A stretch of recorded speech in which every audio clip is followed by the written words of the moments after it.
Shalom, salam sejahtera dalam nama Tuhan Yesus Kristus. Kembali kita bertemu lagi pada kesempatan ini untuk merenungkan firman Tuhan. Mari kita berdoa. Bapa kami dalam nama Tuhan Yesus, kami bersyukur Engkau masih memberikan kami kehidupan di hari ini.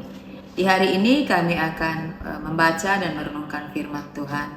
Biarlah Tuhan memberikan hikmat kepada kami semua, untuk firman dapat kami dengar, kami mengerti, dan kami juga boleh menjadi pelaku firman Tuhan. Dalam hidup ini kami mendasarkannya dalam firman Tuhan, sehingga kami boleh menjadi saksi bagi banyak orang. Berkenanlah Tuhan memakai hamba-Mu ini dalam memberitakan, menyampaikan firman Tuhan, sehingga firman Tuhan akan memberkati banyak orang. Firman Tuhan adalah Engkau sendiri yang berbicara kepada kami semua. Ampunilah dosa kami Tuhan. Segala hormat dan pujian bagi Tuhan Yesus. Dalam nama-Mu kami berdoa. Amin.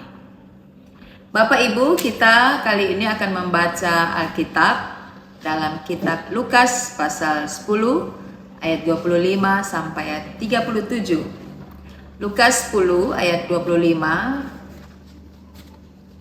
sampai dengan 37. Yang diberi judul Orang Samaria yang Murah Hati. Mari kita membaca firman Tuhan. Pada suatu kali berdirilah seorang ahli Taurat untuk mencobai Yesus. Katanya, "Guru, apa yang harus kuperbuat untuk memperoleh hidup yang kekal?" Jawab Yesus kepadanya, "Apa yang tertulis dalam hukum Taurat? Apa yang kau baca di sana?" Jawab orang itu, "Kasihilah Tuhan Allahmu dengan segenap hatimu, dan dengan segenap jiwamu, dan dengan segenap kekuatanmu, dan dengan segenap akal budimu. Dan kasihilah sesamamu manusia seperti dirimu sendiri." Kata Yesus kepadanya, "Jawabmu itu benar, perbuatlah demikian, maka engkau akan hidup." Tetapi untuk membenarkan dirinya, orang itu berkata kepada Yesus, "Dan siapakah sesamaku manusia?" Jawab Yesus, "Adalah seorang yang turun dari Yerusalem ke Yeriko. Ia jatuh ke tangan penyamun-penyamun yang bukan saja merampok habis-habisan, tetapi yang juga memukulnya, dan yang sesudah itu pergi meninggalkannya setengah mati. Kebetulan ada seorang imam turun melalui jalan itu. Ia melihat orang itu, tetapi ia melewatinya dari seberang jalan. Demikian juga seorang Lewi datang ke tempat itu. Ketika ia melihat orang itu, ia melewatinya dari seberang jalan. Lalu datang seorang Samaria yang sedang dalam perjalanan ke tempat itu. Dan ketika ia melihat orang itu, tergeraklah hatinya oleh belas kasihan. Ia pergi kepadanya lalu membalut luka-lukanya.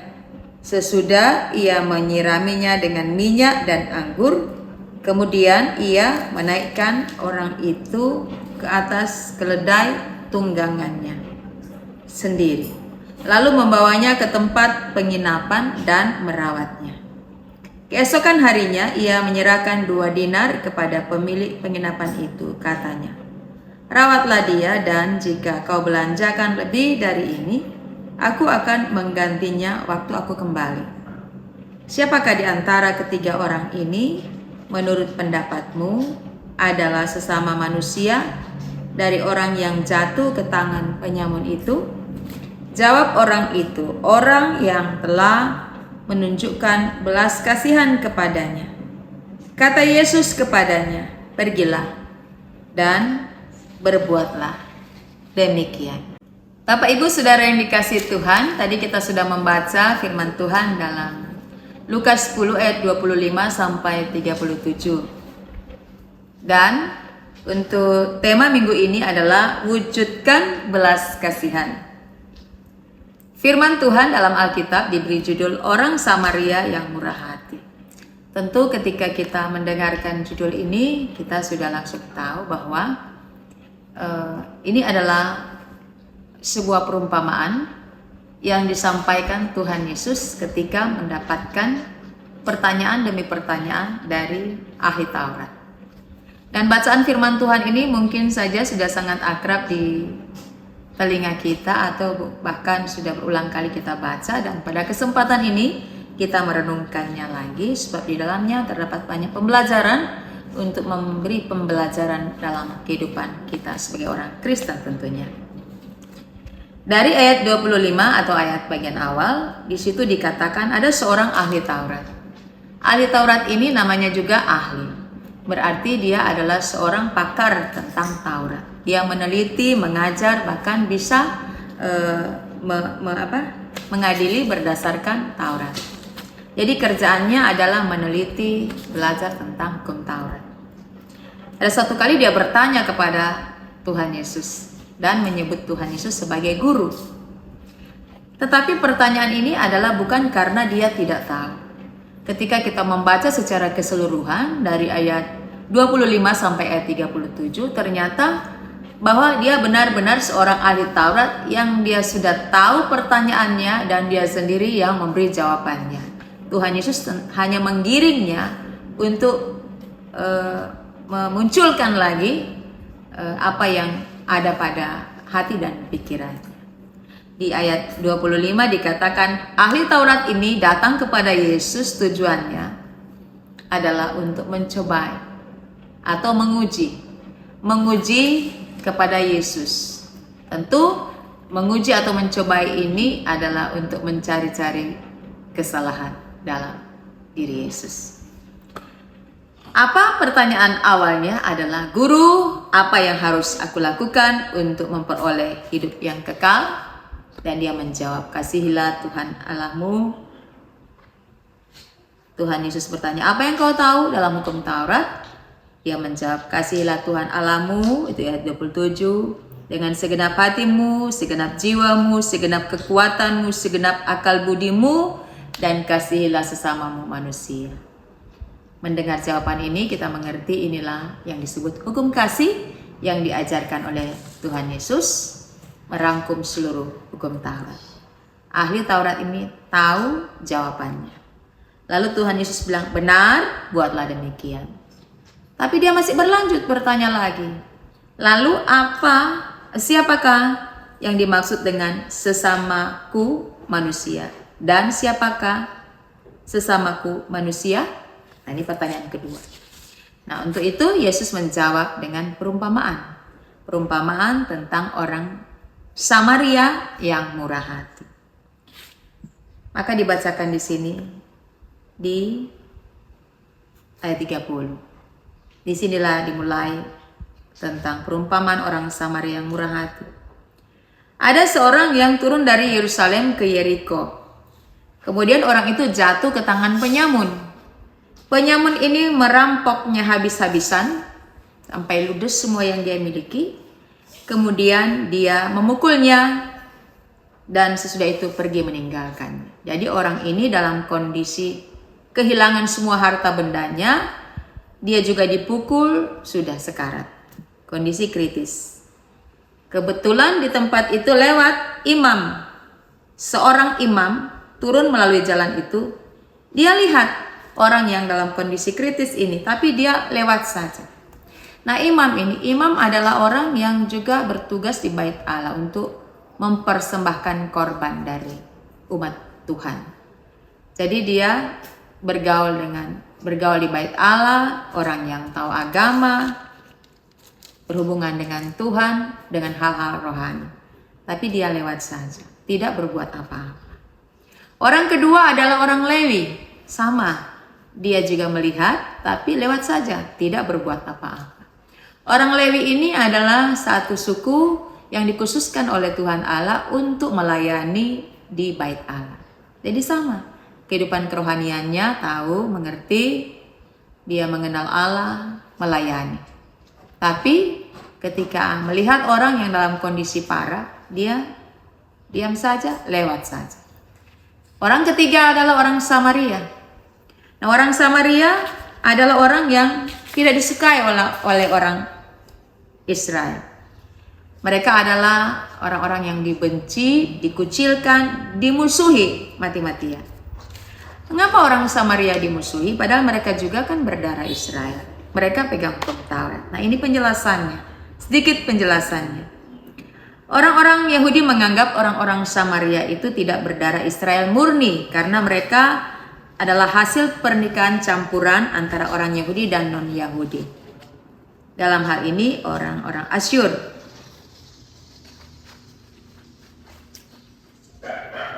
Nah, ketika terpecah dua kerajaan, Israel Utara dan Israel Selatan, Israel Utara ibu kotanya Samaria, terdiri dari 10 suku ini, mereka tidak setia kepada Allah, lalu dibuang ke Asyur. Disinilah terjadi pernikahan campur.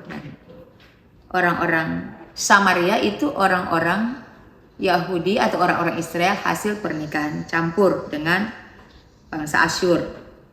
Tetapi mereka tetap berpegang pada satu kitab saja, yaitu kitab Taurat. Mereka percaya satu nabi, Nabi Musa, tetapi tempat ibadah mereka adalah di Gunung Gerizim, bukan di Yerusalem, beda dengan Israel Selatan. Dan mereka mereka menolak dinasti Daud. Nah, orang-orang Samaria inilah yang sangat dibenci oleh orang-orang Yahudi. Nah, dalam firman Tuhan ini, Tuhan Yesus memasukkan orang Samaria yang murah hati. Mengapa? Karena ketika dia lewat di jalan itu, maka apa yang dilakukannya? Dia tidak meneruskan perjalanan.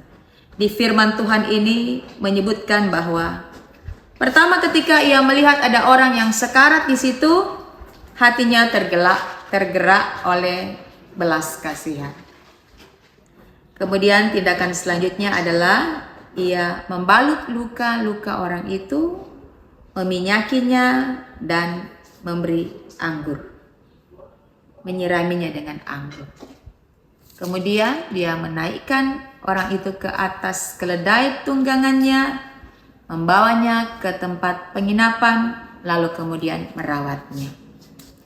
Keesokan harinya ayat 35, ia menyerahkan uang 2 dinar kepada yang punya penginapan dengan tujuan supaya orang ini dirawat, dan ketika ada kelebihan dari uang atau ketika ada biaya lebih, maka dia akan kembali sepulang dari perjalanannya dan ia akan mengganti. Orang Samaria yang dikucilkan, diasingkan, dibenci, dimusuhi oleh orang Yahudi, justru orang inilah yang memiliki kemurahan hati, yang memiliki belas kasihan, dan dialah yang bertindak. Ada pengorbanan di sana. Dia mengorbankan uang, waktu, tenaga, mengorbankan kepentingan dan urusannya sendiri. Itu yang dilakukan oleh orang Samaria yang murah hati, yang tidak dilakukan oleh orang-orang yang berjubah atau hari-hari di tempat ibadah yang rohani, tetapi justru orang yang dibenci itulah yang menunjukkan belas kasih terhadap orang yang membutuhkan pertolongan atau yang sementara dalam kondisi kritis. Ada tindakan di sana, ada perbuatan. Nah, Tuhan Yesus bertanya kepada ahli Taurat ini, apa pertanyaannya? Ayat 36, Tuhan Yesus bertanya, siapakah di antara ketiga orang ini yang menurut pendapatmu adalah sesama manusia dari orang yang jatuh ke tangan penyamun itu? Ahli Taurat menjawab, orang yang telah menunjukkan belas kasihan kepadanya. Lalu Yesus berkata, pergilah dan berbuatlah demikian. Bapak Ibu Saudara yang dikasihi Tuhan, ini juga merupakan suatu kritik kepada si ahli Taurat, tetapi juga kritik atau masukan kepada kita. Bahwa Belum tentu orang-orang yang selalu aktif dalam kehidupan keberagamaan atau yang bisa kita sebut baik Allah atau gereja yang melayani Tuhan, ketika ada dalam satu kenyataan berhubungan dengan orang lain, tidak selamanya firman itu dilakukan. Bisa saja hanya berteori tetapi tidak melakukan. Artinya bahwa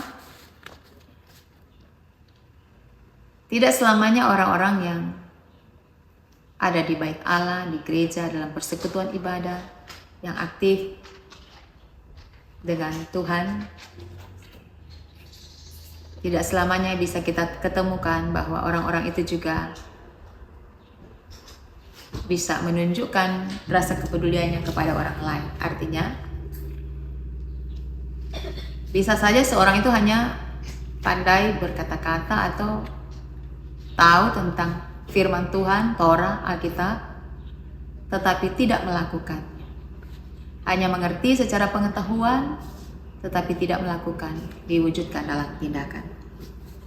Dan orang-orang seperti itu mungkin ada di antara kita atau bahkan kita sendiri yang seringkali menganggap bahwa itu sesuatu yang perlu untuk tahu firman, tetapi kalau tidak melakukannya itu diperbandingkan dengan orang yang dibenci, dikucilkan, dianggap remeh, dianggap bodoh. Tapi justru orang-orang yang seperti itulah yang banyak kali kita temukan memiliki kemurahan hati, kepedulian, dan belas kasihan. Pembelajaran yang sangat berarti buat kita bahwa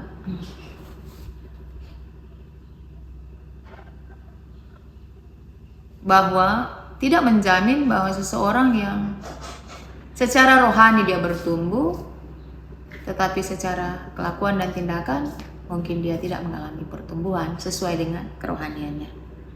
Itu akan teruji di dalam kondisi-kondisi sosial atau berhubungan dengan orang lain. Bisa saja cerdas dalam pengetahuan keagamaan, tetapi tidak cerdas untuk tindakan-tindakan kerohanian. Bapak Ibu Saudara yang dikasihi Tuhan, di sini pembelajaran apa lagi yang kita dapatkan, yaitu tentang sesama manusia. Ayat 36, kita kembali lagi. Menurut pendapatmu, siapakah sesama manusia dari orang yang jatuh ke tangan penyamun itu? Maka si ahli Taurat menjawab, orang yang menunjukkan belas kasihan kepada. Di sini Bapak Ibu yang dikasihi Tuhan, kita mau belajar tentang itu sesama manusia. Sesama manusia, mengapakah orang harus berbuat kasih atau harus berbelas kasih, menyatakan belas kasihan atau mewujudkan belas kasihan terhadap sesama? Karena apa? Karena saya, katakanlah demikian, karena saya dan sesama manusia adalah diciptakan oleh Tuhan Allah. Tuhan Allah menciptakan manusia itu sebagai makhluk yang termulia dari seluruh ciptaan Tuhan. Nah, maka manusia itu adalah mencerminkan Allah. Maka kita ingat firman Tuhan bahwa manusia diciptakan segambar, sepola atau serupa dengan Allah. Jadi manusia diciptakan mencerminkan Allah. Jadi pada hakikatnya semua perbuatan manusia itu harus lahir dari Allah. Nah, artinya bahwa perbuatan satu manusia terhadap manusia yang lain adalah memanusiakan manusia. Jadi sekali lagi saya mengulangi, perbuatan seorang manusia, satu pribadi terhadap manusia yang lain adalah memanusiakan manusia. Mengapa? Karena mereka adalah sesama manusia, sama-sama manusia, adalah sama mulia di hadapan Allah. Jadi manusia yang satu berbuat terhadap manusia yang lain, tujuannya adalah memanusiakan manusia, karena manusia adalah sama mulia di hadapan Allah. Dan ketika seseorang itu memandang rendah kepada manusia yang lain, sama saja ia memandang rendah kepada Tuhan. Bapak Ibu yang dikasihi Tuhan, ada saatnya manusia itu tidak berdaya, lemah, tidak mampu. Contohnya tadi, ada saatnya seseorang ada dalam kondisi yang tidak berdaya, lemah, sekarat, tidak mampu. Tapi ada saatnya manusia itu kuat, berdaya, berkemampuan. Maka ketika seorang manusia ada dalam kondisi kuat, berdaya, berkemampuan, maka keadaan ini mengingatkan bahwa manusia yang satu dengan manusia yang lain itu saling membutuhkan, karena mereka adalah sesama manusia. Kita harus melihat itu dalam cara berpikirnya Tuhan Allah. Artinya kita sebagai manusia harus melihat manusia yang lain dalam cara berpikirnya Allah, bukan memakai pandangan kita sendiri. Nah, cara berpikir manusia sering meniadakan perasaan sesama. Itu cara berpikir manusia. Sering kita meniadakan perasaan sesama. Tetapi ketika kita sudah mengenal Allah, mengenal sungguh-sungguh, bukan mengenal secara pengetahuan, mengenal Allah sungguh-sungguh, dan mengenal firman-Nya sungguh-sungguh, dan hukum-Nya secara sungguh-sungguh, maka kita pun akan berlaku sebagai sesama.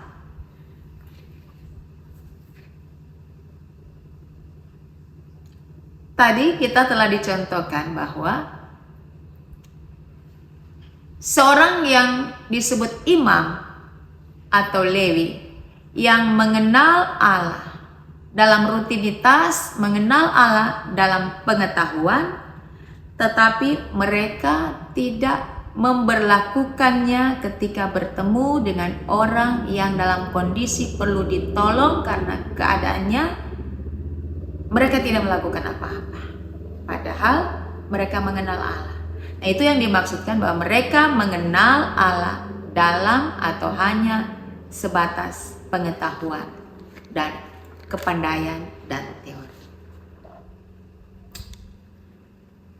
Mengapa kita berlaku sebagai sesama manusia terhadap manusia yang lain? Karena kita semua, saya dan saudara, adalah ciptaan Tuhan yang dipakai oleh Tuhan untuk memasyurkan Tuhan sebagai pencipta kita selagi kita ada di bumi ini. Jika kita masih di bumi ini saja, kita tidak berlaku benar seperti firman Tuhan, seperti kehendak Tuhan, bagaimanakah mungkin saya dan saudara bisa menjadi penghuni surga yang isinya adalah memuliakan Tuhan Allah. Nah, itu tadi kritikan kan di sana. Kritikan kepada orang-orang yang mengenal Allah dalam pengetahuan. Mari kita melihat begitu banyak orang berlomba-lomba untuk mencari kehormatan sendiri, mencari kemuliaan sendiri, mencari kepentingan sendiri.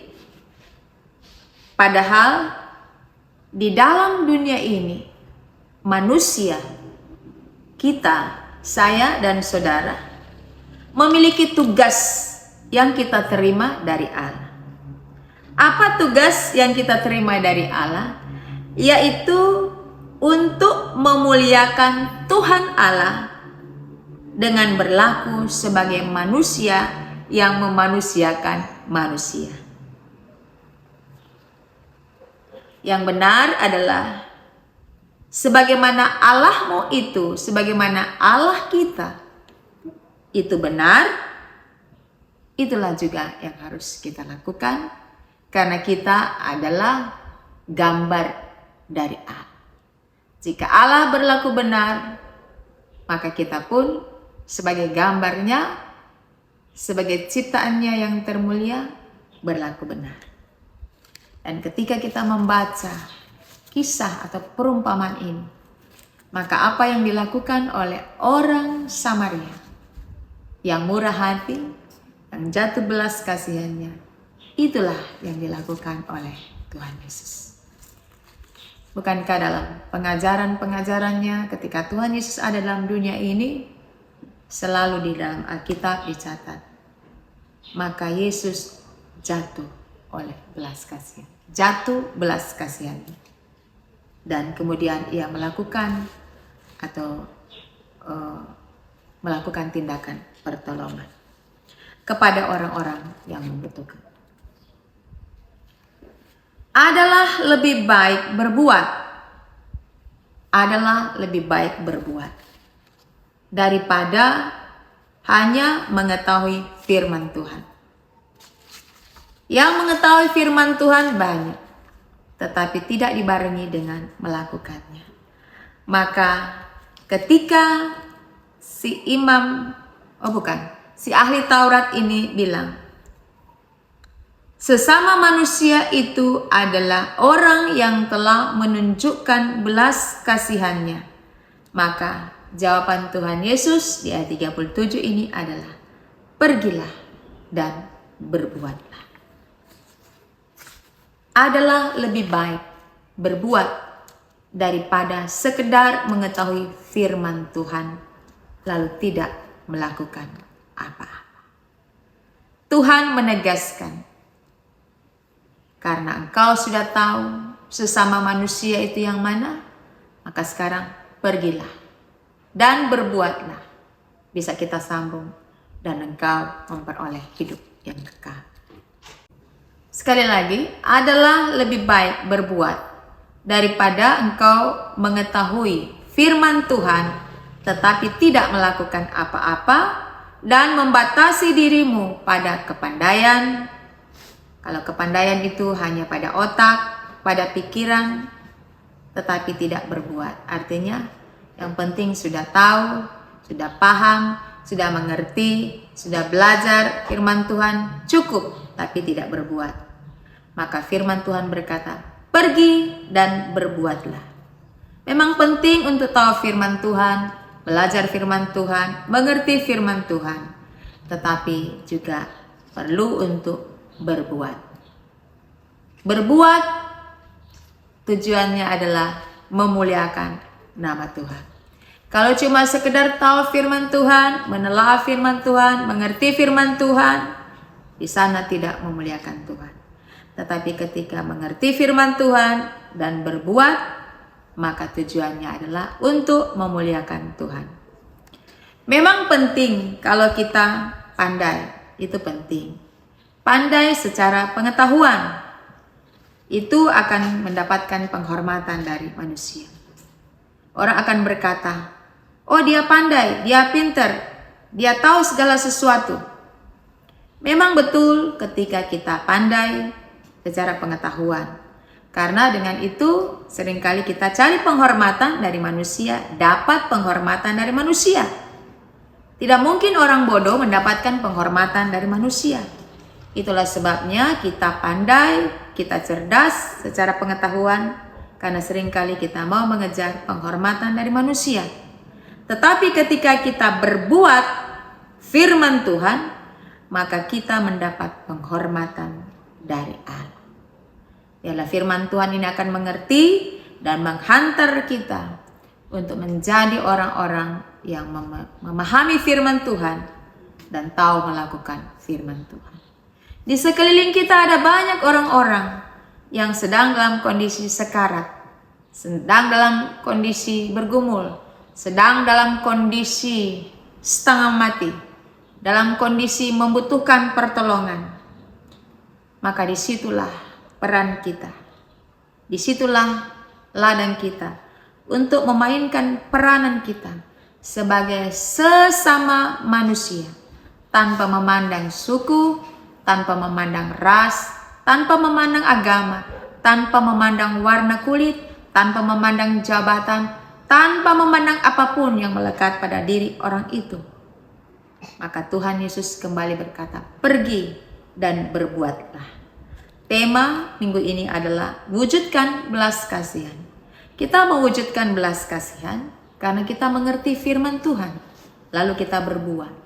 Wujudkan adalah seperti kata lakukan, berbuatlah. Apa itu belas kasihan? Belas kasihan adalah perasaan iba, sedih melihat orang lain dalam penderitaan. Belas kasihan kalau hanya ada dalam bentuk perasaan saja, maka itu hanya sebatas emosional. Tetapi ketika itu menjadi tindakan, maka itulah yang akan memuliakan Tuhan. Kiranya firman Tuhan ini akan menghantar kita mengerti siapa diri kita dan siapa orang lain. Mengerti tentang pemahaman sesama manusia, sehingga kita bisa menjadi sesama bagi manusia. Kita bisa memanusiakan manusia sehingga menjadi manusia yang berarti, yang berharga, yang bernilai, oleh karena kita mau terlibat di dalamnya. Tuhan Yesus memberkati kita dengan firman Allah. Bapa, terima kasih banyak Kau telah memberikan firman-Mu untuk kami. Biarlah Roh Kudus menjelaskannya kepada kami, terus-menerus menyempurnakannya, sebab kami sangat terbatas. Biarlah kami jadi pelaku firman Tuhan, dan ketika kami pergi karena kami tahu firman dan berbuat, kami memuliakan Tuhan selagi kami ada di bumi ini. Terima kasih Tuhan, ini doa kami. Dalam nama Yesus kami berdoa. Amin.